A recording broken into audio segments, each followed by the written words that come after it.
आज ईश्वरपूर शहरामध्ये जयवंत पाटील यांच्या माध्यमातून अविनाश दादा पाटील गणेश उत्सव मंडळाचा मोठ्या उत्साहात सांस्कृतिक कार्यक्रम होतोय। यासाठी माजी नगराध्यक्ष निशिकांत दादा पाटील इथं उपस्थित आहेत। दादा, एवढ्या मोठ्या उत्साहात लोक जमलेले आहेत, आबांचे प्रेमी जमलेले आहेत, काय वाटतं उत्साह बघून?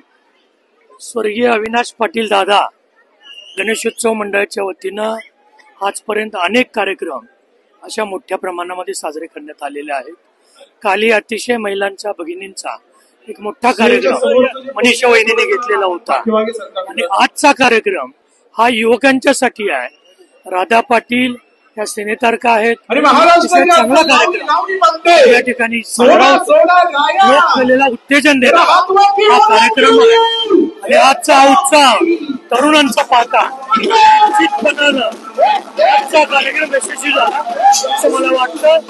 राष्ट्रवादी काँग्रेस पक्षाचे नेते या भागात मिळाले, राष्ट्रवादी काँग्रेस पक्ष हा निश्चितपणानं भविष्यामध्ये अतिशय चांगला या ठिकाणी लोकांच्या समोर पर्याय म्हणून उभा राहील। दादा, सतेज पाटील असेल किंवा सूरज पाटील असतील, हे दोन युवक आता समाजकारणात आले, कसं वाटतंय त्यांचं भविष्य?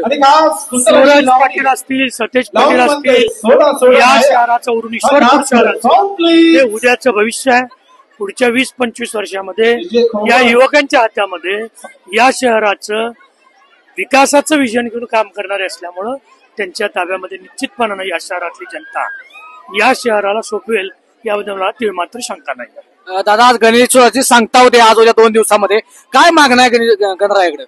गणरायाकडे माझी एवढंच मागणं आहे, अशा पद्धतीचे जे कार्यक्रम या ठिकाणी जयवंत आबा किंवा शक्तीच्या वतीने आयोजित केलं त्याला भविष्यात कुठली दृष्ट लागू नये, या शहरातल्या सगळ्या नागरिकांना सगळ्या अडचणीतून गणेशरायानं मुक्त करावं आणि एक चांगला विकासाचं विजन घेऊन पुढे जाणारा, या शहराला इतर शहराच्या तुलनेनं पुढे नेणारा या ठिकाणी युवकांचं निर्माण व्हावं एवढीच गणेश प्रार्थना।